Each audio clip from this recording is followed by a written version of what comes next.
The wallet hit the marble floor with a sound like a gunshot. Sofia Reyes froze, her hand still extended from where she'd been reaching across the counter to hand back the credit card. The black leather wallet lay at her feet, having slipped from the tray of items she'd just collected from the lost and found box. Every eye in the executive lobby cafe turned toward her. Oh my God. The blonde woman in the white Chanel dress took a step back, her hand flying to her throat in a gesture of pure theatrical horror. She has Dante's wallet. Sofia's mouth went dry. She looked down at the wallet, then at the woman, then at the small crowd that had begun to gather. Her shift had started 20 minutes ago. 20 minutes. This was her first day at Bellissimo Coffee, her first hour in Castellano Tower, and she was already holding what appeared to be someone's wallet. I found it, Sofia stammered, her Filipino accent thickening with panic. In the lost and found. I was just checking if there was ID so I could— You found it? The blonde woman's voice dripped with disdain. She moved closer, her Louboutins clicking against the marble with the rhythm of a ticking bomb. Or you stole it? No, I would never. Vanessa, what's going on?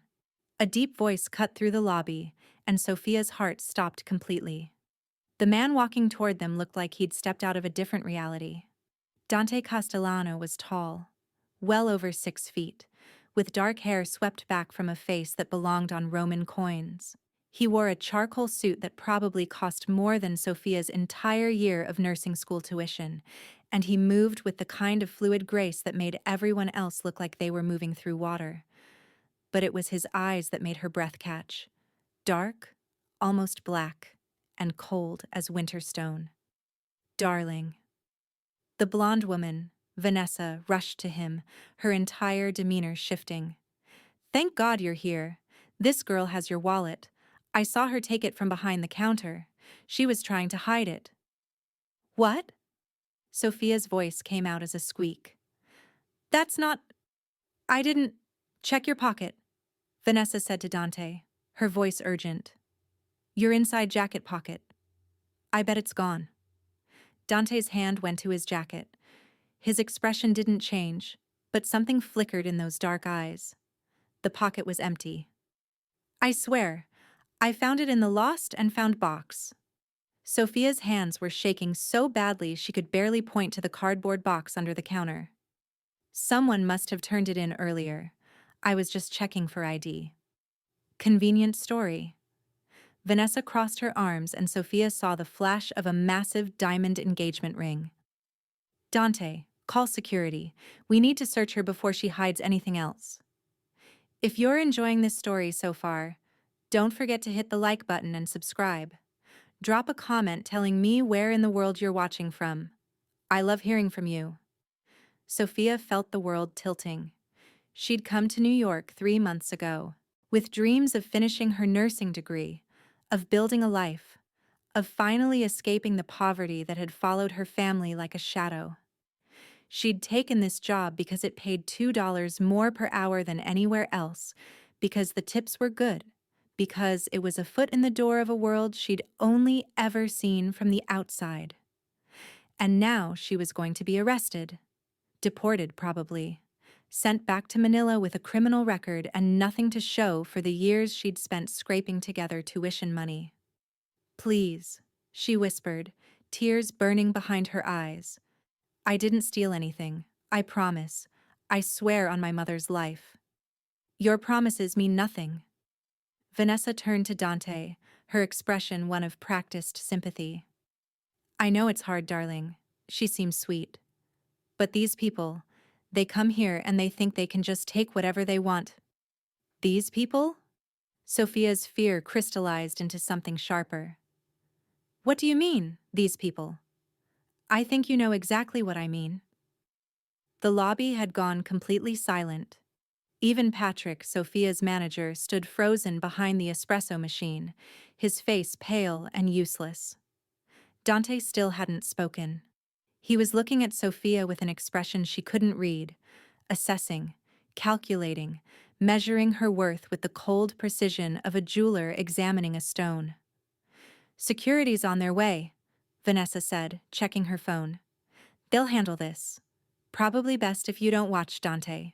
I know how you feel about unpleasantness. That's when a small voice piped up from behind a marble pillar. She didn't take it. Everyone turned. A little girl emerged from where she'd apparently been sitting on one of the leather benches, partially hidden by the massive decorative column. She was maybe 6 years old, with dark curls cascading down her back, and her father's intelligent eyes.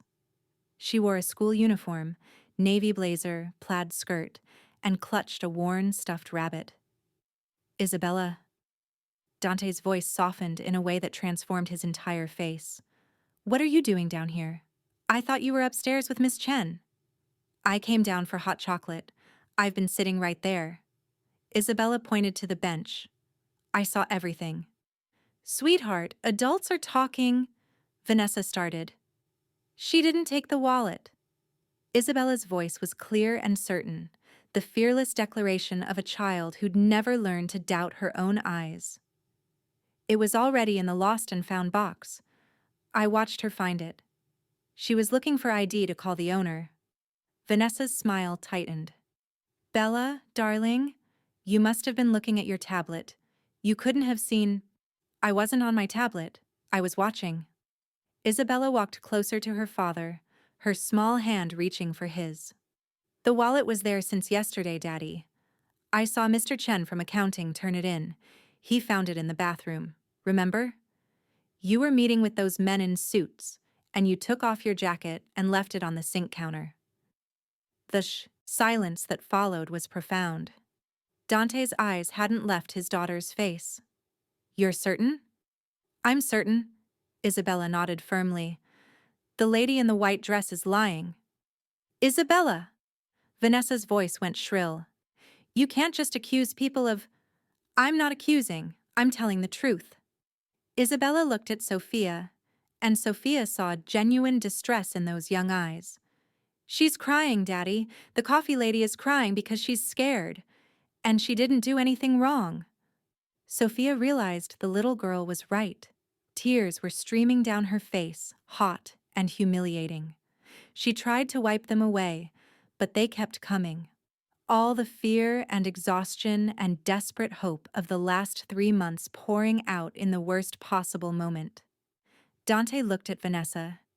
His expression was unreadable, but the temperature in the lobby seemed to drop 20 degrees.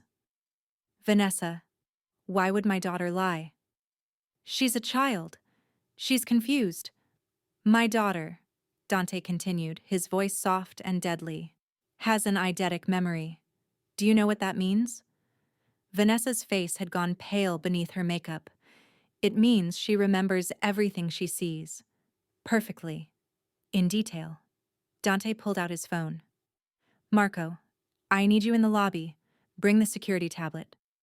I want footage from camera 7, yesterday, 4 p.m. to 6 p.m. And footage from camera 3, today, starting from. He glanced at the clock. 7 a.m. Dante, this is ridiculous. And Vanessa?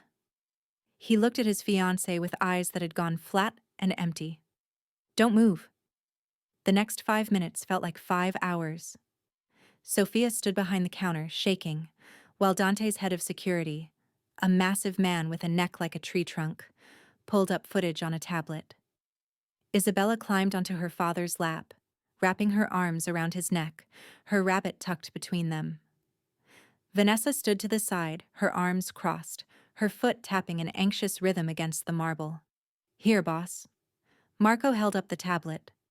Sofia couldn't see the screen, but she saw Dante's expression change as he watched. Something cold and terrible settled over his features. Yesterday, 4:47 p.m., Marco narrated. You exit the executive bathroom, leaving your jacket on the counter. 4:52 p.m. you return, grab your jacket. The wallet is on the floor. You don't see it. 4:58 p.m. Mr. Chen from accounting enters, finds the wallet, brings it to the front desk lost and found. Dante nodded slowly. And this morning? Marco swiped to a new video. 7:03 a.m. Miss Reyes arrives for her first shift. 7:15, she's organizing the counter area. 7:42, she notices the lost and found box hasn't been checked. She opens it, finds the wallet, and is checking for ID when I started screaming, Vanessa finished, her voice brittle. When you started screaming, Dante repeated. He set Isabella down gently and stood, his full height suddenly seeming to fill the entire lobby. Why did you start screaming, Vanessa? I thought I saw. You thought you saw an opportunity. His voice was so quiet it was almost a whisper. You saw a chance to humiliate someone, to exercise the only power you have, the power to destroy someone who can't fight back. That's not fair. Show me the rest, Dante said to Marco. Marco hesitated. Boss, maybe we should do this upstairs. Show me, now. Marco swiped again. His face was grim. Camera 9, executive elevator hallway. Yesterday, 8:15 p.m. Dante watched. Sofia couldn't see what was on the screen, but she saw his jaw clench, saw his hands curl into fists. Camera 12, Marco continued. Your private office. 6 days ago, 3 a.m. Enough. Dante's voice cracked like a whip. He looked at Vanessa, and Sofia had never seen such cold fury in a human face. How much? How much what? How much did you steal from me? The lobby went silent again. Vanessa's carefully constructed mask finally cracked. I don't know what you're talking about. The cameras don't lie. Dante stepped closer to her. My accountant flagged irregularities 3 weeks ago. Small amounts. 50,000 here, 75,000 there. Withdrawn from discretionary accounts you had access to. I thought it was a bookkeeping error. But then I started watching.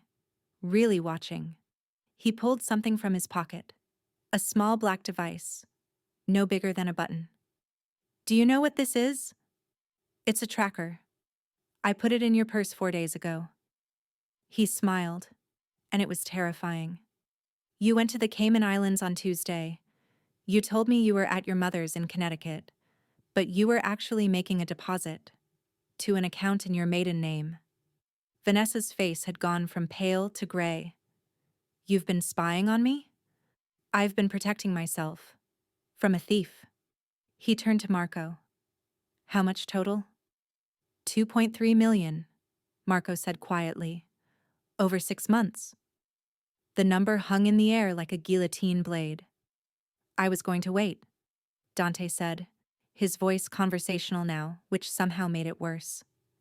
I was going to let you take one more withdrawal, enough to make the charges federal, enough to ensure you'd spend real time in prison. He glanced at Sofia, still standing behind the counter, tears drying on her cheeks. But then, you tried to destroy an innocent woman, on her first day of work. Because you needed to feel powerful. Because you needed to hurt someone who couldn't hurt you back. He turned back to Vanessa. That was your mistake. Dante, please. Vanessa reached for him, but 2 security guards had appeared from nowhere, flanking her. I love you. We're getting married. I made a mistake, but we can fix this. The engagement is over. The wedding is canceled. Dante's voice was flat. You'll be arrested within the hour. My lawyers will ensure you face the maximum sentence. And every person you've ever wronged, every employee you've humiliated, every server you've degraded, they'll all testify. You can't do this. I already have. He nodded to the guards. Take her upstairs. Keep her in conference room B until the police arrive. She touches nothing. She takes nothing. She speaks to no one. As they dragged Vanessa toward the elevator, she twisted back, her composure completely shattered. Her eyes landed on Sofia, and the hatred in them was pure and burning. This is your fault, she spat. You stupid little immigrant. You think you're going to get anything from this? He'll throw you away like garbage, just like he does to everyone.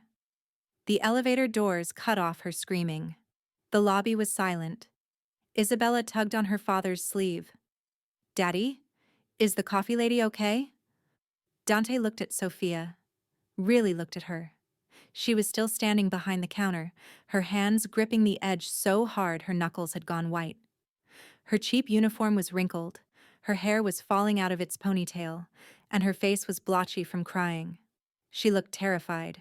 She looked exhausted. She looked like someone who'd been through a war. And something in his expression softened. He walked over to the counter. Up close, Sofia could see that his eyes weren't entirely black. There were flecks of amber in them, hidden in the dark. "Miss Reyes," he said quietly, "I apologize. For what you went through. For what she said to you. For not seeing it sooner." Sofia's voice came out as a whisper. "I didn't steal anything. I know. I believe my daughter." He paused. "And I believe you. Am I fired?" Fired? Something that might have been amusement flickered across his face. "No. You're not fired. You're—" He trailed off, seeming to consider something. "How much does this job pay?" $15 an hour. That's insulting." He pulled out his phone, typed something. "Effective immediately. You're making $25 an hour. Plus full benefits. Health insurance, dental, vision, and a signing bonus of $5,000 for the trauma you endured today." Sofia's knees almost gave out. What? Why?" "Because my daughter was right. You didn't deserve what happened to you. And because—" He glanced back at Isabella, who was watching them with bright, curious eyes. "Because people who are kind to my daughter should be rewarded." "I just made hot chocolate." "No." His voice was firm. "You were kind. There's a difference." He reached across the counter, and Sofia flinched before she could stop herself. But he wasn't reaching for her. He was picking up his wallet, still sitting on the counter where it had fallen. He opened it, pulled out several $100 bills, and set them down. "For your trouble, and for the hot chocolate my daughter is about to order." I can't accept." "You can. You will." He looked at her, and his eyes were softer now, less like stone and more like embers. "What time does your shift end?" 9 o'clock. "Marco will drive you home? The subway isn't safe this late." "That's not necessary." "It's necessary." His tone left no room for argument. "Until I'm certain Vanessa's family doesn't try something stupid, anyone connected to this situation stays under protection." Protection. The word sent a chill down Sofia's spine. "Thank you," she managed. Dante nodded once, then he turned to his daughter. "Come on, Isabella.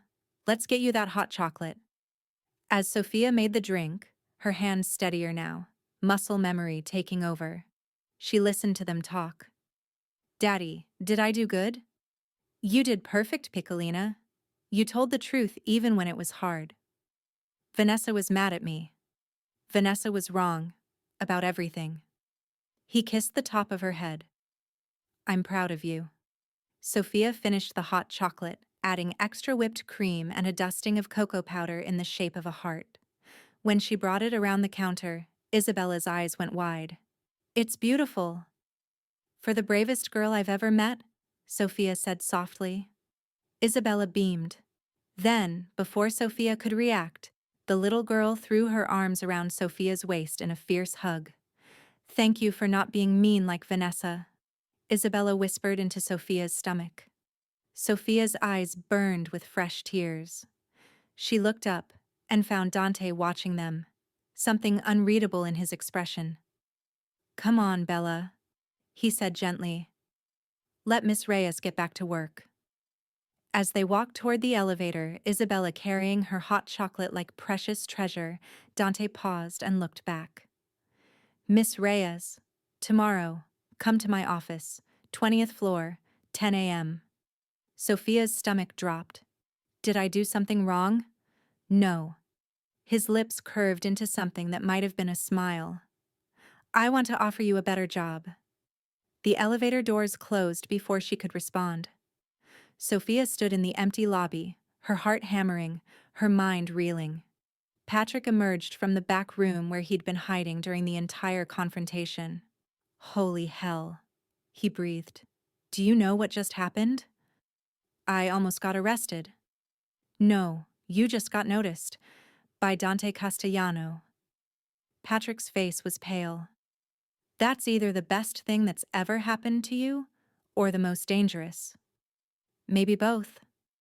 Sofia looked at the $100 bills still sitting on the counter. She thought about Isabella's hug. She thought about the way Dante had looked at her. Really looked at her. Like she was a person who mattered. And she thought about the appointment tomorrow. 20th floor. 10 a.m. She should be terrified. She should quit right now. Walk away. Find a job somewhere safe and normal and boring. But instead, she picked up the money, folded it carefully, and put it in her pocket. I guess I'll find out tomorrow, she said. Outside, the sun was setting, painting the city in shades of blood and gold. And somewhere upstairs, a Mafia boss was watching security footage, piecing together the truth of the last 6 months, wondering how he'd been so blind, and thinking about the girl in the coffee shop who'd been almost destroyed by a lie. The girl his daughter had saved. The girl he was going to make sure was never vulnerable again. Sofia finished her shift in a daze. At 9 o'clock sharp, Marco appeared. Silent, professional, terrifying, and drove her back to her tiny studio apartment in Queens in a black SUV that probably cost more than the building. She lay awake all night, staring at the ceiling, wondering what tomorrow would bring, wondering if she'd just stepped into a fairy tale. Or a nightmare. Sofia didn't sleep. She lay in her studio apartment, a glorified closet in Queens that cost $1,800 a month, and stared at the water stain on the ceiling that looked like a dragon. Or maybe a map of Italy. She'd never been able to decide. Her phone sat on the milk crate she used as a nightstand, the alarm set for 7 a.m. She'd be cutting it close to make it to Castellano Tower by 10, but she needed time to figure out what to wear to a meeting with a man who probably had people killed before breakfast. Stop it, she told herself. He's not like that. He was kind to you. He believed you. But the voice in her head, the one that sounded like her mother, pragmatic and worried, whispered back, men like that are never just kind. They're kind because they want something. At 6 a.m., she gave up on sleep. She showered in the tiny bathroom where the shower head dripped constantly and the tile was held together with hopes and prayers. She washed her hair with the cheap shampoo that smelled like artificial flowers, then stood in front of her closet, a tension rod stretched across one corner of the room, and tried to find something appropriate. She owned exactly 3 outfits that weren't work uniforms or workout clothes, held together with safety pins. A black skirt and white blouse she'd worn to her nursing school interview 2 years ago. The blouse had a small stain near the collar that never quite came out. A navy dress she'd bought at a thrift store for her aunt's funeral. It was too big in the shoulders and too tight everywhere else. A pair of gray slacks and a burgundy sweater that were her nice clothes, reserved for job interviews and the occasional phone call home, where she had to pretend her life in America was everything she'd promised it would be. She chose the slacks and sweater. The sweater had a small hole near the hem, but if she kept her arms down, no one would notice. She stared at herself in the mirror, a piece of reflective plastic taped to the wall, and tried to see what Dante Castellano had seen yesterday, a 26-year-old woman with dark hair that never quite cooperated, brown eyes that were too big for her face, and the kind of tired that came from working 3 jobs and still barely making rent. She wasn't ugly, but she wasn't beautiful either. She was forgettable. Invisible. Except yesterday, she hadn't been invisible. Yesterday, a little girl had seen her, had fought for her, had told the truth when it would have been easier to stay silent. And a man who could have dismissed her, who could have let his fiancée destroy her without a second thought, had chosen to believe his daughter, had chosen to believe her. Sofia touched the bandage Patrick had helped her apply to her burned hand yesterday. The skin underneath still throbbed, a reminder that all of this was real. She grabbed her purse, a worn canvas bag from a grocery store, and headed out. The subway was packed with the morning rush. Sofia stood pressed between a man who smelled like cigarettes and stale beer, and a woman whose designer handbag probably cost more than Sofia's entire yearly income. She kept her eyes down, her hand wrapped around the pole, and tried not to think about what she was walking into. A better job, Dante had said. What did that mean? Secretary? Assistant?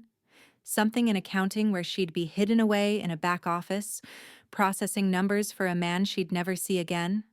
Or something else? Something that explained why he'd insisted on protection, why Marco had driven her home in an armored SUV, why his voice had gone so cold when he'd said, "Until I'm certain Vanessa's family doesn't try something stupid." The subway lurched and Sofia grabbed the pole tighter, her stomach churning. She arrived at Castellano Tower at 9:45. The building looked different in the morning light. Less intimidating, more like just another Manhattan skyscraper. But Sofia knew better now. She'd seen behind the curtain. She knew what kind of man owned this building. The kind who had security cameras everywhere. The kind who tracked his fiancée's movements. The kind who spoke about prison sentences and federal charges with the casual certainty of someone who'd done it before. She walked through the lobby, past the café where a different barista was working the morning shift, and stopped in front of the elevator bank. "Miss Reyes?" She turned. Marco stood behind her, somehow having appeared without making a sound. He was even more intimidating in daylight. 6'5" of solid muscle packed into a black suit, with a face that looked like it had been carved from granite with a dull chisel. "Mr. Castellano is expecting you," Marco said. His voice was surprisingly soft, almost gentle. "This way." He led her to a private elevator she hadn't noticed yesterday, unmarked, with a biometric scanner instead of a call button. Marco pressed his palm to the scanner, and the doors slid open with a whisper. The elevator was lined with mirrors and dark wood. Soft music played, something classical that Sofia didn't recognize. As they ascended, she watched the floor numbers tick upward. 10, 15, 18, 20. The doors opened directly into an office that made Sofia's breath catch. The entire wall facing them was glass, floor-to-ceiling windows that offered a panoramic view of Manhattan. The morning sun poured in, painting everything in shades of gold. The furniture was modern and minimal. Dark leather, chrome, glass surfaces that gleamed like water. And standing at the windows, silhouetted against the city, was Dante. He turned as they entered. He wasn't wearing a suit today, just dark slacks and a white shirt with the sleeves rolled up to his elbows. Sofia could see the edge of a tattoo on his left forearm, something dark and intricate that disappeared under the fabric. "Miss Reyes." He dismissed Marco with a slight nod, and the big man disappeared back into the elevator without a word. "Thank you for coming. You said 10 o'clock. I'm early." Punctuality is a virtue. He moved away from the windows, and Sofia noticed he walked with the same fluid grace as yesterday, like a predator who'd learned to move through a world that wasn't built for him. "Please, sit." He gestured to a leather chair facing his desk. Sofia sat, her purse clutched in her lap like a shield. Dante didn't sit behind his desk. Instead, he pulled over another chair and sat across from her, close enough that she could smell his cologne, something expensive and woodsy with notes of bergamot. "How's your hand?" he asked. Sofia looked down at the bandage. "Better. Thank you." "I had my personal physician look at the security footage. He said it's a second-degree burn. It should heal in a week or two, but you need to keep it clean and covered." Dante pulled a small white bag from his desk and handed it to her. "Medical supplies, ointment, bandages, pain medication if you need it." Sofia took the bag, her fingers brushing against his for just a moment. His skin was warm, calloused in a way that surprised her. "Thank you," she managed. "You didn't have to—" "Yes, I did." His voice was firm. "You were injured working in my building. That makes it my responsibility." He leaned back in his chair, studying her with those dark eyes that seemed to see too much. "I looked into your file last night," he said. "You've been in New York for 3 months. You came from Manila on a student visa. You were enrolled in the nursing program at City College, but you had to withdraw last semester because you couldn't afford tuition." Sofia's stomach tightened. "That's private information. I own the building where you work. I have access to employee records." He said it matter-of-factly, without apology. "You currently work 3 jobs: morning shift at a bodega in Queens, afternoon shift at my café, night shift cleaning offices in Midtown. You send money home to Manila every month. $200 to your mother, who's raising your younger sister. Why are you telling me things I already know?" Sofia's voice came out sharper than she intended. "Because I want you to understand that I see you." Dante leaned forward, his elbows on his knees, his eyes locked on hers. "Not as an employee, not as a number in a file, as a person who's working herself to death because the system is designed to keep people like you struggling." "People like me," Sofia repeated, her jaw tight. "Your fiancé said something similar yesterday. Vanessa is a racist idiot who's going to spend the next 5 to 7 years in a federal prison." His voice was cold. "I'm stating a fact. You're an immigrant. You're poor. You're trying to build a life in a city that chews up people with 10 times your resources, and you're doing it alone." He stood, walking back to his desk. He picked up a folder and handed it to her. "Open it." Sofia opened the folder with trembling fingers. Inside was a single sheet of paper, a job offer letter, printed on heavy cream cardstock with the Castellano Industries letterhead embossed at the top. Position: personal assistant to CEO, salary, $95,000 annually. Benefits: full health, dental, vision, 401k matching, 4 weeks paid vacation. Start date: immediate. Sofia's vision blurred. She blinked hard, forcing the words back into focus. $95,000, she whispered. "That's the starting salary. Performance bonuses can add another 20 to 30,000. Dante watched her carefully. "The position includes a housing stipend. I own several apartment buildings in Manhattan. You'd have your choice of units, no rent." "I don't understand." Sofia looked up at him, her heart hammering. "Why? I'm a barista. I don't have any experience as an assistant. I don't have a college degree. I don't—" "You have something more valuable than a degree." Dante cut her off. "You have integrity. Yesterday, you were accused of theft. You were terrified. You thought your life was over. But you didn't lash out. You didn't blame anyone else. You just told the truth and hoped it would be enough." He moved closer, and Sofia had to tilt her head back to maintain eye contact. "Do you know how rare that is? In my world, everyone lies. Everyone has an angle. Everyone wants something, and they'll say whatever they need to say to get it." His voice dropped lower. "But you didn't. Even when you thought you were going to be arrested, you didn't try to manipulate me. You didn't flirt or cry or make promises. You just stood there and told the truth." "I was too scared to do anything else," Sofia admitted. "Exactly." A ghost of a smile touched his lips. "Fear reveals character. And yours is solid." Sofia looked back down at the offer letter. The numbers seemed to pulse on the page, impossible and terrifying. "What would I have to do?" she asked quietly. "As your assistant?" "Manage my schedule, handle correspondence, screen calls and meetings, accompany me to business dinners and social events." He paused. "And take care of Isabella when I'm traveling." Sofia's head snapped up. "Isabella?" "My daughter needs stability, consistency." Since her mother died, she's been shuffled between nannies and tutors and whoever I can pay to watch her while I work. His jaw tightened. She deserves better.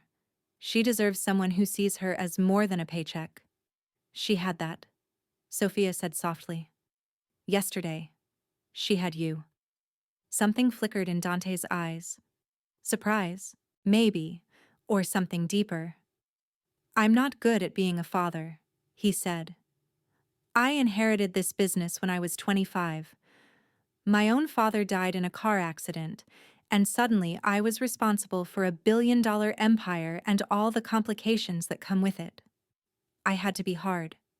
I had to be feared. I had to make decisions that... He stopped himself. Isabella came along 3 years later. Her mother, Gabriella, she was good. She balanced me. She made me remember there was more to life than profit margins and territory disputes. What happened to her? Sofia asked, then immediately regretted it. I'm sorry. That's too personal. Cancer. 2 years ago. Dante's voice was flat, emotionless, but Sofia saw the muscle jump in his jaw. Ovarian. By the time they found it, it was stage 4. She died 6 months later. I'm so sorry. Isabella was 4 years old. She watched her mother waste away. Watched her lose her hair, her strength, her life. He turned back to the windows, staring out at the city. I hired the best nannies money could buy, but none of them lasted more than a few months, because they saw Isabella as a job, a difficult, traumatized child who needed to be managed. He looked back at Sofia. But yesterday, you saw her as a person. You made her hot chocolate with a heart on top. And when she defended you, when she told the truth that could have gotten her in trouble with Vanessa, you called her the bravest girl you'd ever met. Sofia's throat was tight. She is brave. What she did yesterday, most adults wouldn't have had that courage. No, they wouldn't have. Dante picked up a remote from his desk and pressed a button. A screen descended from the ceiling and footage began to play. It was security camera footage from yesterday. Sofia watched herself behind the counter, watched Vanessa start screaming, watched the crowd gather. Then she watched Isabella stand up from the bench where she'd been sitting. The little girl had been completely hidden from Sofia's view, but the camera caught everything. Isabella's face as she watched the confrontation, the way her small hands had gripped her stuffed rabbit, the visible moment when she'd made the decision to speak up. She was terrified, Dante said quietly. She knew Vanessa would be angry, but she stood up anyway, because you didn't deserve what was happening to you. He turned off the screen. That's who my daughter is. That's who her mother raised her to be. And I'll be damned if I let another Vanessa-type person into her life. Someone who sees her as an obstacle. Someone who treats kindness like weakness. Sofia set the folder down on her lap, her hands shaking. Mr. Castellano. Dante, call me Dante. Dante. The name felt strange in her mouth, too familiar. This is too much. The salary, the apartment, all of it. I appreciate the offer, but I can't. Why not? Because it feels like charity. Like you're trying to rescue me because you feel guilty about what happened. I don't do charity. His voice was sharp. I make investments. And you, Sofia Reyes, are an excellent investment. He moved to sit on the edge of his desk, looking down at her. I need someone I can trust. Someone who won't steal from me, lie to me, or use my daughter as a pawn in whatever social climbing game they're playing. Someone who will tell me the truth even when it's uncomfortable. His eyes burned into hers. Yesterday, you proved you're that person. So yes, I'm offering you a job that will change your life, but make no mistake, you'll earn every penny. Sofia's mind was racing. $95,000 a year, no rent, benefits, the ability to finish her degree without working herself to death.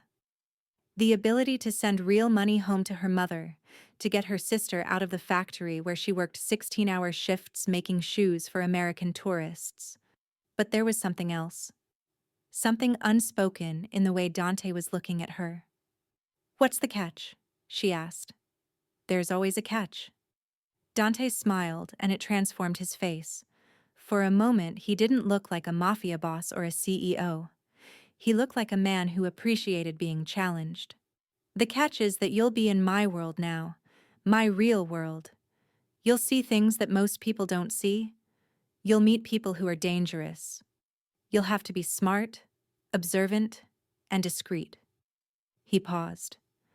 "And you'll have to accept that I can't always tell you everything. There will be meetings you're not allowed in, phone calls you can't hear, decisions that seem arbitrary but aren't. Because you're not just a CEO," Sofia said slowly. "Are you?" The silence that followed was heavy. "I run several businesses," Dante said carefully. "Some of them are completely legitimate. Real estate, shipping, import-export. Others exist in gray areas. And yes, some of what I do would be considered illegal by people who don't understand how this city really works." He didn't look away, didn't flinch, just stated it like a fact. "I won't ask you to do anything illegal," he continued. "I won't put you in danger unnecessarily. But I need you to understand that working for me means accepting that the world isn't black and white. It's complicated. And sometimes, doing the right thing means breaking the wrong rules." Sofia thought about the money she sent home every month, thought about her mother, who'd sacrificed everything to give Sofia a chance at a better life.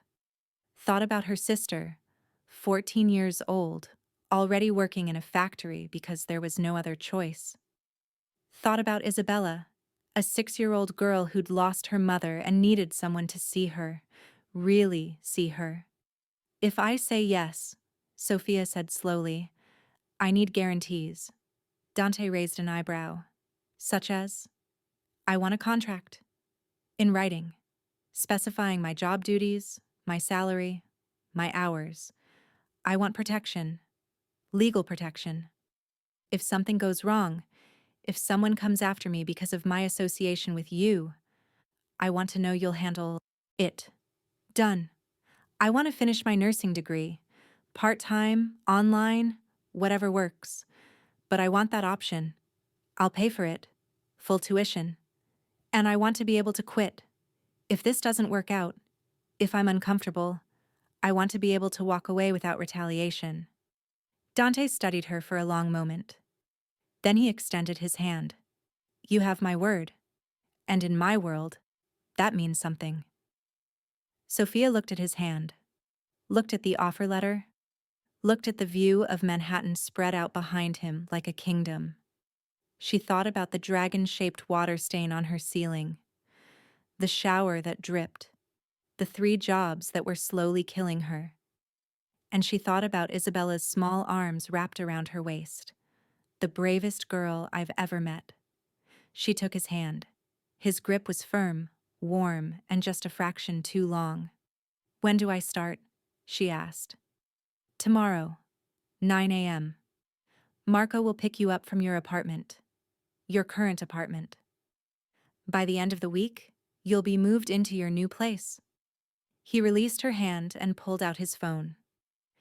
"Give me your contact information. Phone number, email, emergency contacts."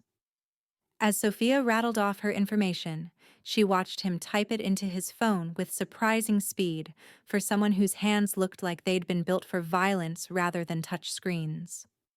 "Done," he said. "I'll have my lawyer draw up the contract today. You'll have it by tomorrow morning." He walked her to the elevator, his hand hovering near the small of her back without quite touching. "Sofia," he said as the elevator doors opened. "Yesterday, Vanessa said something to you. In the elevator, before the doors closed. Do you remember?"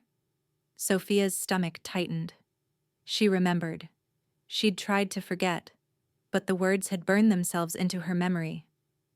"You think you're going to get anything from this? He'll throw you away like garbage." "Yes," she whispered.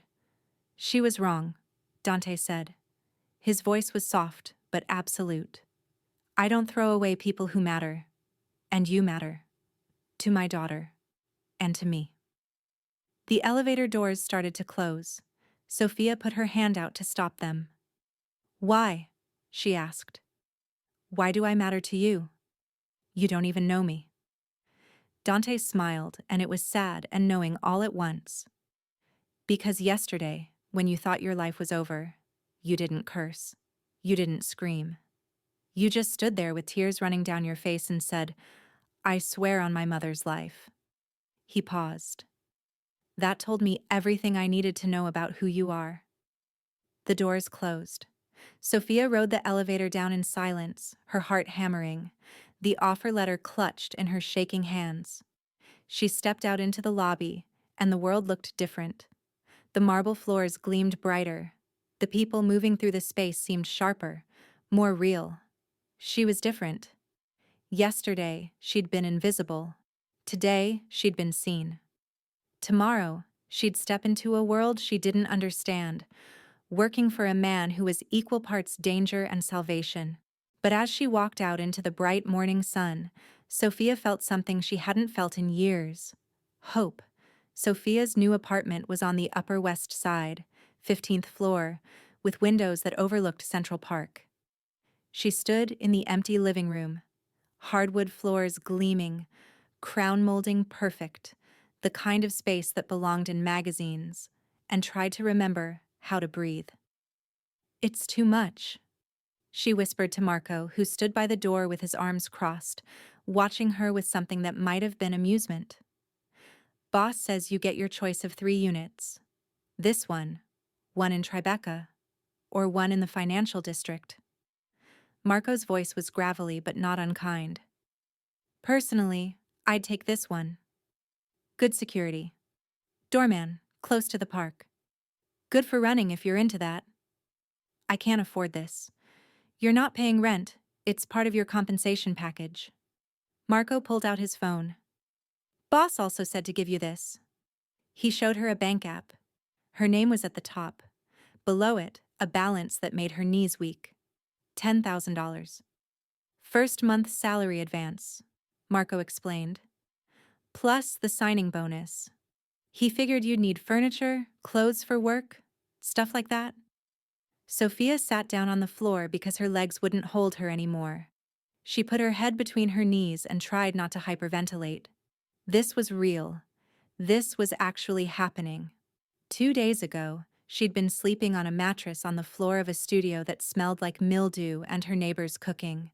She'd been counting quarters to do laundry. She'd been eating ramen 3 meals a day because it was all she could afford. And now she was sitting in an apartment that probably cost $8,000 a month, with $10,000 in her bank account, and a job that paid more than her mother made in 5 years. Miss Reyes? Marco's voice was gentle. You okay? I don't know, Sofia admitted. This doesn't feel real. It's real. Boss doesn't make jokes about business. Marco offered her his hand, pulling her to her feet with surprising gentleness for someone who looked like he could bench press a car. Come on, I'll show you the rest. The apartment had 2 bedrooms, 2 bathrooms, a kitchen with appliances Sofia didn't know how to use, and a balcony that overlooked the park. The master bedroom had a walk-in closet bigger than her old apartment. Boss said to have it furnished by Friday, Marco said. He's got a decorator coming tomorrow. She'll ask what you want, what your style is, all that. Just tell her. She's good. She did Isabella's room at the penthouse. The penthouse? Where the boss lives. Top 3 floors of this building, actually. Marco gestured upward. He wanted you close. For Isabella. Sofia walked to the window of the master bedroom. From here she could see joggers in the park, tourists taking photos, the city stretching out in all directions like a promise. Marco? She said quietly. What exactly am I getting myself into? The big man was silent for a long moment. Then he came to stand beside her, his reflection ghosting in the window. Boss is complicated, he said finally. He runs legitimate businesses, real estate, shipping, investments, But he also runs things that aren't in any annual report: protection, territory management, conflict resolution that doesn't involve courts. He's Mafia, Sofia said flatly. He's family, Marco corrected. Old family. His great-grandfather came from Sicily in 1910, built an empire brick by brick. Some of those bricks were legal, some weren't. He paused. But boss isn't like the old men. He's trying to make it clean, legitimate. For Isabella. So she doesn't inherit a war. And Vanessa? Was a mistake. A political marriage his mother arranged. Vanessa's father runs the Delacroix family. Old money, connections to half the judges in the city. Boss thought he was making an alliance. Turns out Vanessa was just a spy. Stealing information, skimming money, probably reporting everything back to her father. Sofia's stomach tightened. Will her family retaliate? For her arrest? They'll try. Marco's voice was casual, like he was discussing the weather. But boss has been preparing for that. He's got leverage, evidence of tax fraud, bribery, connections to some very illegal business in Atlantic City. If the Delacroix make a move, boss burns them down. He looked at her, his expression serious. That's why you need to be careful. You're in his circle now. That makes you valuable. But it also makes you a target. Anyone who wants to hurt boss, to distract him, to gain leverage. They'll look at the people around him. His daughter. His employees. You. That's reassuring, Sofia muttered. I'm not trying to scare you. I'm trying to prepare you. Marco pulled a small card from his pocket and handed it to her. This is my number. You call me. Anytime, day or night. Something feels wrong. Someone's following you. You get a weird phone call. Anything. You call me immediately. Sofia took the card. It was plain white with just a phone number embossed in black. And this. Marco pulled something else from his jacket. It was small, black, shaped like a USB drive. Panic button. You press it. I get your location instantly. I'll be there in minutes with backup. Keep it on you at all times. You're serious. Dead serious. Marco's expression didn't change. Boss doesn't take chances with people he cares about. And he cares about you. I don't know why yet. You've known each other 2 days. But I've worked for him for 8 years. I know when he's invested. And he's invested in you. Sofia closed her fingers around the panic button. It was heavier than it looked. What happened to the last assistant? She asked. Quit after 3 months. Said the hours were too demanding.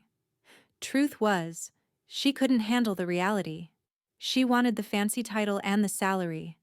But when she saw what boss actually does, what his world actually looks like, she ran. Marco shrugged. Most people can't handle it. The moral ambiguity, the violence that's always just under the surface, the knowledge that your boss has probably killed people. Sofia's head snapped up. Has he? Marco's smile was grim. That's a question you should ask him directly. If he wants you to know, he'll tell you. If he doesn't, then it's not your business. He checked his watch. An expensive piece that looked out of place on his thick wrist. I've got to go. Boss wants me to check on something downtown. Decorator will be here tomorrow at 10. Movers will bring your stuff from your old place on Thursday. You start work Friday morning, 9 a.m. sharp. He headed for the door, then paused. One more thing. What? Don't fall in love with him. Sofia's face burned. I would never. Yeah, that's what they all say. Marco's expression was knowing. Bosses? He's got this thing. This intensity. Women see it and they think they can fix him, save him, be the one who makes him soft. But he's not broken, Miss Reyes. He's exactly what he needs to be to survive in his world, and that world eats people alive. He left before Sofia could respond. She stood alone in her new apartment, the panic button heavy in her palm, and wondered what the hell she'd just agreed to. The decorator arrived the next morning at exactly 10 a.m. Her name was Margot, and she looked like she'd stepped out of a Vogue editorial. Severe black dress, geometric jewelry, hair pulled back so tight it looked painful. Dante said you have full creative control, Margot announced, walking through the apartment with a tablet and a measuring tape. But he also said to keep it comfortable, livable, not museum-like. He said, and I quote, "She's been sleeping on the floor for 3 months. Give her somewhere that feels like home." Sofia's throat tightened. He'd remembered that detail. From her file, probably. The fact that she'd had to sell her bed frame to pay for her sister's school uniform. "I don't really have a style," Sofia admitted. "I've never had the luxury of thinking about what I like. I've just taken whatever I could afford." Margot's expression softened. "Then we'll figure it out together. Tell me about your life in Manila. What did your childhood home look like?" For the next 3 hours, Sofia talked. She talked about the small house she'd grown up in, with its tin roof and concrete floors. She talked about the courtyard where her mother grew vegetables and flowers in mismatched pots. She talked about the colors, bright blues and yellows and greens that fought against the gray of poverty. Margot listened, took notes, showed her fabric swatches and paint samples and furniture catalogs. By the time she left, Sofia had chosen warm woods and soft textiles, colors that reminded her of home but elevated.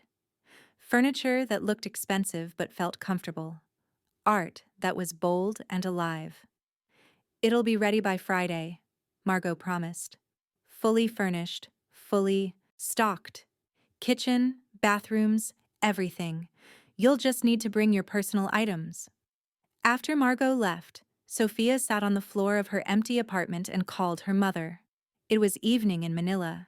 Her mother answered on the 3rd ring, her voice thick with sleep. "Sofia, is everything okay? You never call on Wednesdays." "Everything's fine, Mama. Better than fine." Sofia's voice cracked. "I got a new job. A better job." She told her mother everything. Well, almost everything. She left out the part about Dante being connected to organized crime. She left out the part about Vanessa trying to destroy her. She just talked about the salary, the apartment, the opportunity.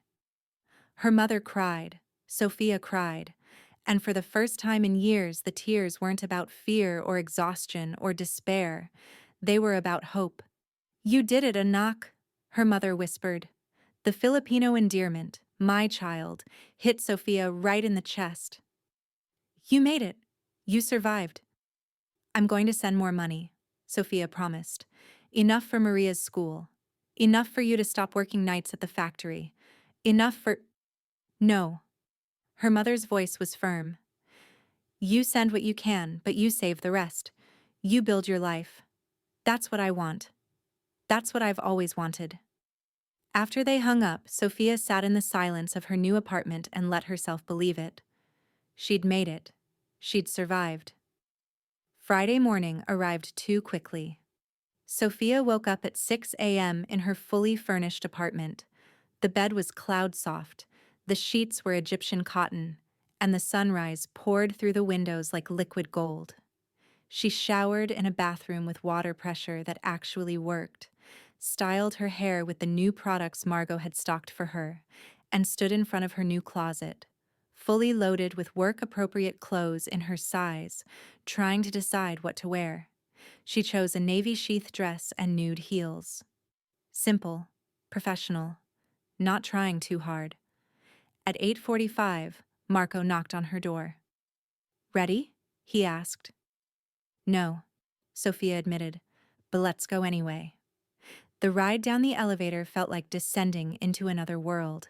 They went up instead of down, to the penthouse, to Dante's private residence. The elevator opened directly into a foyer that made Sofia's new apartment look like a closet. The space was all glass and steel and white marble, with art on the walls that probably cost more than Sofia would make in her entire life. But there were also signs of life.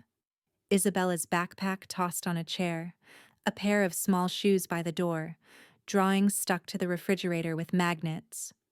Daddy, she's here. Isabella came running from somewhere deeper in the apartment, still in her pajamas, pink with butterflies. She launched herself at Sofia, wrapping her arms around Sofia's waist. You came.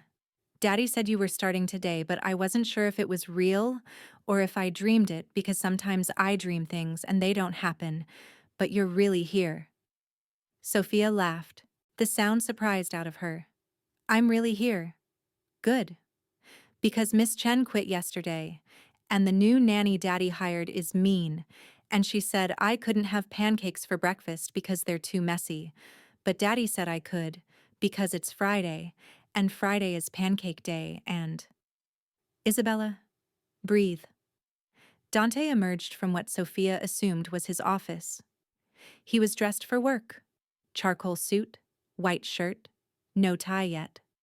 His hair was still damp from the shower, and he was carrying a tablet in one hand and a cup of coffee in the other. He looked tired, but when his eyes landed on Sofia, something in his expression cleared. Miss Reyes, welcome to the chaos.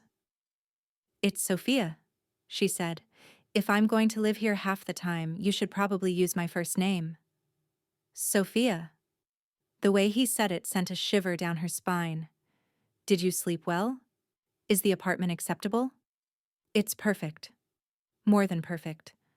I don't know how to thank you. You'll thank me by keeping my daughter from burning down the kitchen while she makes pancakes. He handed her the tablet. Your schedule is loaded on here. Meetings, calls, everything. Isabella's schedule is on there too. School pickup, activities, playdates. Miss Chen left notes about her routines, her preferences, what works and what doesn't.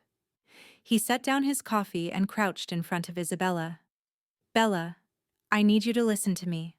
Sofia works for me now.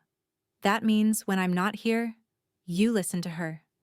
If she says no pancakes, then no pancakes. If she says bedtime, then bedtime. Understood? Isabella nodded solemnly. Is she going to live with us? She has her own apartment downstairs. But yes, she'll be here a lot. Is that okay with you? Yes. Isabella threw her arms around her father's neck. She's nice. She makes good hot chocolate. And she doesn't talk on the phone all the time like Miss Chen. Dante kissed the top of his daughter's head, then stood. I have a meeting downtown at 10. I'll be back by 3. If anything comes up, if you need anything, you call me. Not Marco. Me. He pulled a phone from his pocket, a sleek black device, and handed it to Sofia. This is your work phone. My number is programmed in. Isabella's school. Marco. My lawyer. Everyone you might need to reach. Sofia took the phone, her fingers brushing against his. What if I mess up? She asked quietly. You won't. His voice was certain. But if you do, we'll fix it. That's what partners do. Partners. The word settled between them, weighted with meaning. Dante grabbed his jacket from the back of a chair, shrugged it on, and headed for the elevator. At the last second, he turned back. Sofia, thank you. For being here. For saying yes. Then he was gone, and Sofia was alone with a 6-year-old girl who was staring at her with huge, hopeful eyes. Can we make pancakes now? Isabella asked. Sofia looked at the pristine kitchen. She thought about Marco's warning. She thought about Dante's tired eyes and the weight of trust he'd just placed on her shoulders. And she smiled. Yes. But you have to help me figure out how this fancy stove works. Isabella giggled and grabbed her hand, pulling her toward the kitchen. And for the first time since she'd arrived in New York, Sofia didn't feel like a stranger in a foreign land. She felt like she belonged. The first week was a blur. Sofia learned Dante's schedule. Meetings that started at 7 a.m. and ran until midnight. Phone calls in Italian and Russian and languages she didn't recognize. Men in expensive suits, who looked at her with cold assessment before dismissing her as irrelevant. She learned Isabella's routine: school drop-off at 8, pick-up at 3, violin lessons on Tuesdays, art class on Thursdays, play dates with carefully vetted children whose parents had passed some kind of background check Sofia didn't understand. She learned the rhythm of the penthouse, which rooms Dante used for work, which spaces were off-limits, the way he drank his coffee, black, no sugar, in a specific mug Isabella had made in art class. The way he checked on his daughter every night before bed, even if he got home at 2 a.m. And she learned the signs of danger. The way Marco would tense when certain names came up in conversation. The way Dante's expression would go flat and cold when he got specific phone calls. The extra security that appeared outside the building on random days. On her 6th day, Sofia was helping Isabella with homework when raised voices erupted from Dante's office. "You think I don't know what you're doing?" Dante's voice carried through the walls, sharp as a blade. "You think I don't see the play?" A man's voice responded, muffled, angry. "Tell Delacroix that if he makes another move against my family, I'll release everything. The offshore accounts, the photos from Atlantic City, the recordings from his daughter's confession." A pause. "Yeah, that's what I thought. Now get out of my house." Silence. Then footsteps. Then the elevator opening and closing. Isabella didn't even look up from her math worksheet. "Daddy gets mad sometimes," she said calmly. "But not at me. Only at bad people." Sofia's heart was hammering. "Does that happen a lot? People making him mad?" "Sometimes. Miss Chen said it's because Daddy has a stressful job." Isabella made air quotes with her tiny fingers. "But I think it's because people are mean, and Daddy has to tell them to stop."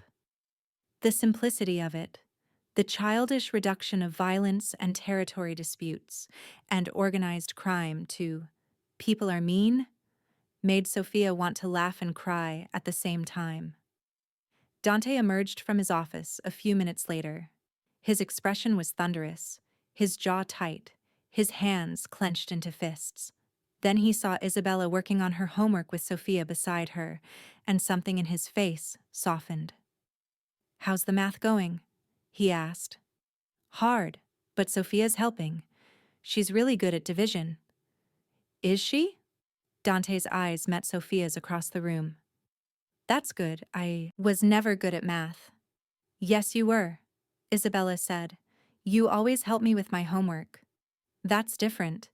You make me want to be smart." He moved closer, leaning against the doorframe.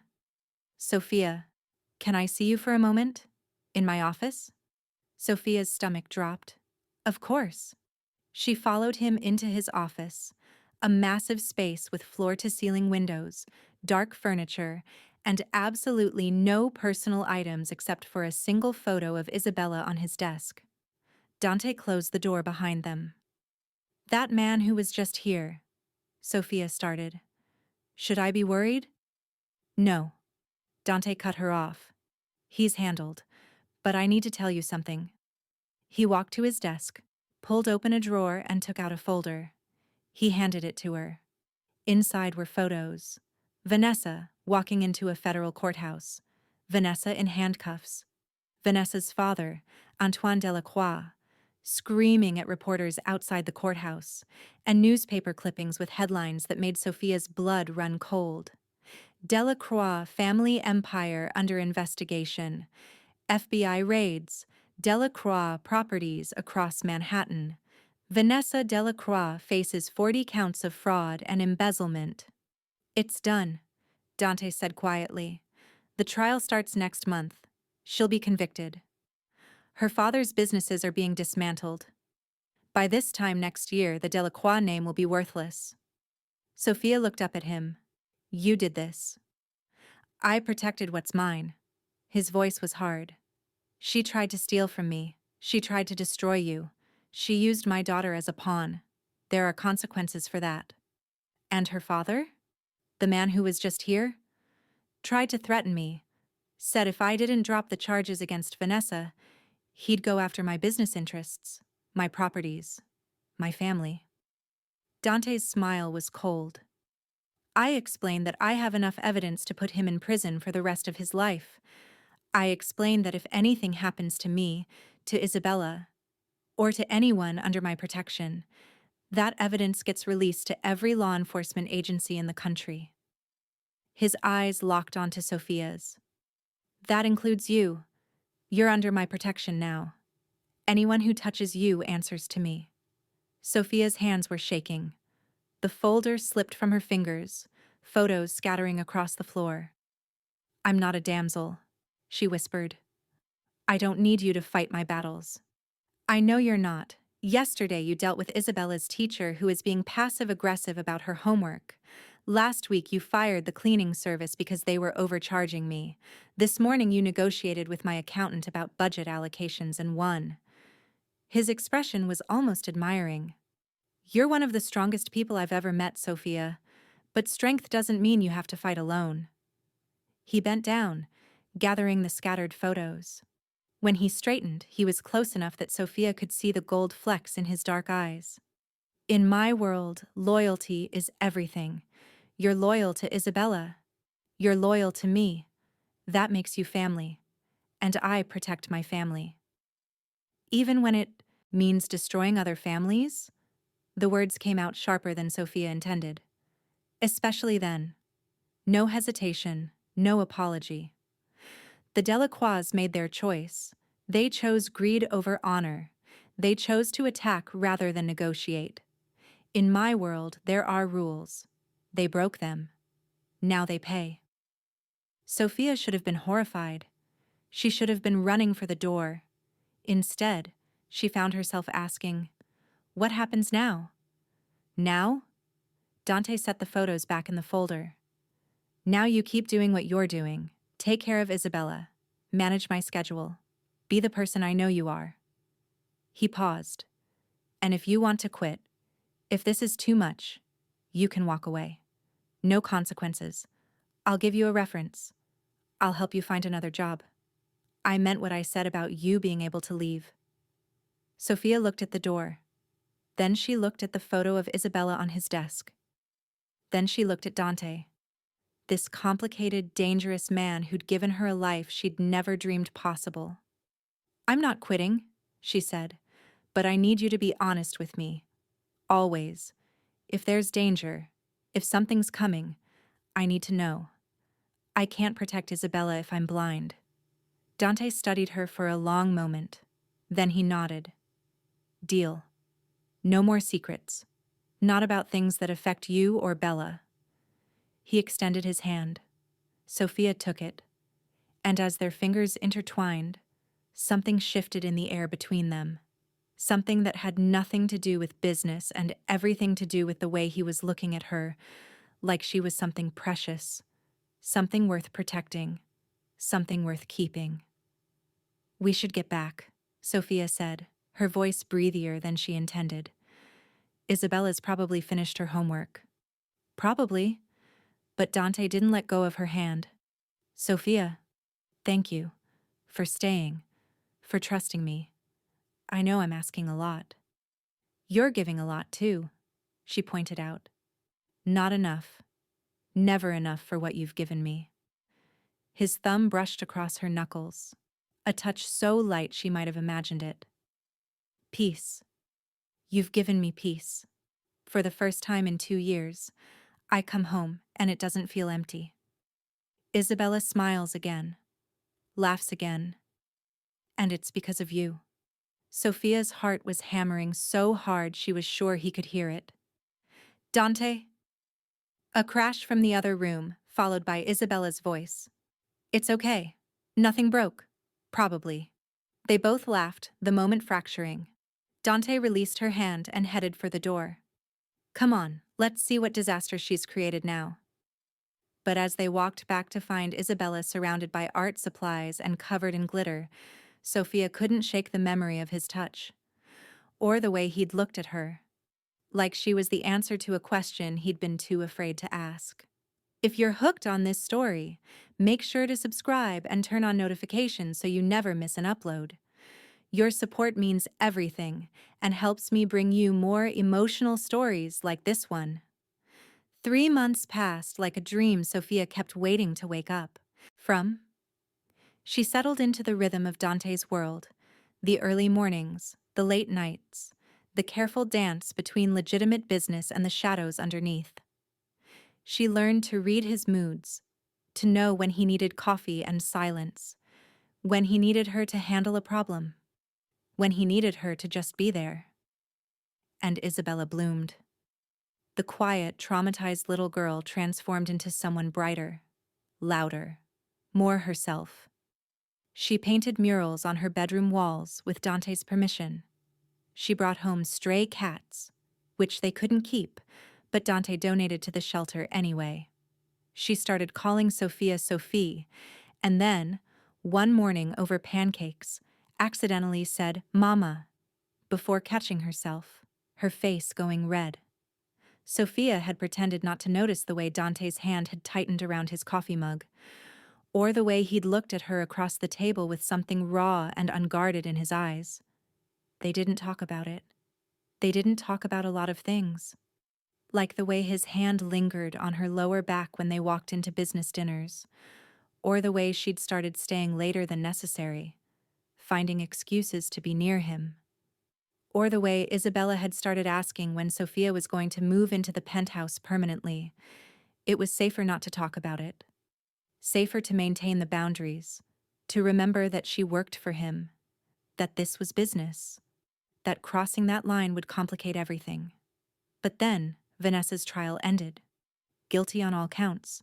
40 years in federal prison, and Antoine Delacroix decided that if he was going down, he'd take Dante with him. The attack came on a Tuesday. Sofia was picking Isabella up from school when Marco's voice crackled through her earpiece, something Dante had insisted she wear whenever she was out with his daughter. "Sofia, get Isabella in the car, now. Don't ask questions, just move." Her blood turned to ice. She grabbed Isabella's hand, forcing herself to smile. "Come on, sweetheart, Marco's waiting. But I wanted to show you my art project. We'll get it tomorrow, let's go." The car was already running. Marco practically threw them into the back seat and peeled away from the school with tires screaming. "What's happening?" Sofia demanded, her arm wrapped around Isabella, who was starting to cry. "Delacroix hired a crew. They hit the downtown office 20 minutes ago. Boss is fine, he wasn't there. But they're looking for leverage. They're looking for her." Marco's eyes flicked to Isabella in the rearview mirror. "We're going to the safe house upstate. Boss is meeting us there." The safe house was a fortress disguised as a lake cabin. They arrived after dark, and Dante was already there, pacing like a caged animal. When he saw Isabella, he scooped her into his arms, holding her so tight Sofia heard her squeak. "I'm okay, Daddy. You're squishing me." "Sorry, Piccolina, His voice broke. He buried his face in her hair, and Sofia saw his shoulders shake. She'd never seen him like this. Vulnerable, terrified. After Isabella was settled in the bedroom with a movie and enough snacks to survive a siege, Dante pulled Sofia into the kitchen. "This is my fault," he said. His voice was raw. "I pushed too hard. I should have let Vanessa take a plea deal. Should have been satisfied with her in prison. But I wanted to destroy them completely. And now you're protecting your daughter," Sofia interrupted. "You're doing what any father would do." "Any father wouldn't have put her in this position in the first place." He slammed his hand on the counter. "She should be at school. She should be worried about multiplication tables and making friends. Instead, she's hiding in a safe house because her father made enemies of the wrong people." "Stop." Sofia grabbed his face, forcing him to look at her. "You are a good father. You're not perfect. But you love her more than anything. And she knows that. She feels that." Dante stared at her, breathing hard. Then he pulled her into his arms, holding her like she was the only solid thing in a crumbling world. "I can't lose her," he whispered into her hair.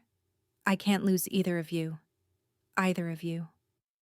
The words hung in the air between them. Sofia pulled back just enough to look at him. Dante. He kissed her. It wasn't gentle. It was desperate and fierce and tasted like fear and coffee, and 3 months of restraint finally breaking. His hands cupped her face like she was something precious and fragile, and Sofia melted into him, her fingers gripping his shirt. When they finally broke apart, both breathing hard, Dante rested his forehead against hers. I'm sorry. I shouldn't have. Shut up, Sofia said. Just shut up and kiss me again. So he did. They spent 3 days at the safe house while Dante's people handled the Delacroix situation. Sofia didn't ask for details. She didn't want to know. What she knew was this. Isabella colored and watched movies and didn't seem to realize the danger. Dante made phone calls in clipped, cold tones and came back to them with blood in his eyes and death on his breath. And every night, after Isabella was asleep, he came to Sofia. They didn't talk about what it meant. They just held each other in the dark and pretended the world outside didn't exist. On the 4th day, Marco knocked on the door.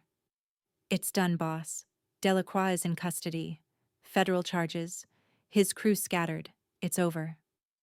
Dante exhaled like he'd been holding his breath for days. You're sure? FBI has him on racketeering, attempted murder, witness intimidation. He's looking at life without parole. Marco's smile was grim. He's done. They went home, back to the penthouse, back to normalcy, back to a life that felt different now. Isabella went to school. Dante went to meetings. Sofia managed schedules and made coffee and pretended everything was the same. Except Dante kept looking at her like she was air and he was drowning. And she kept catching herself, daydreaming about a little girl who called her mama and a man who kissed her like she was his salvation. Sofia found Dante on the balcony, staring out at the city lights. Isabella was asleep inside, sprawled across her bed with paint in her hair from her latest art project. You're thinking too loud, Sofia said, wrapping her arms around him from behind. He covered her hands with his. I was just thinking about the first day I met you. You were terrified of the espresso machine. I'm still terrified of that machine. He laughed, turning to face her. You saved my life, you know. Not from Delacroix or Vanessa or any of the people who actually tried to kill me. You saved me from myself. That's very dramatic. I'm serious. He cupped her face, his thumbs stroking her cheekbones. I was drowning in duty and grief and violence.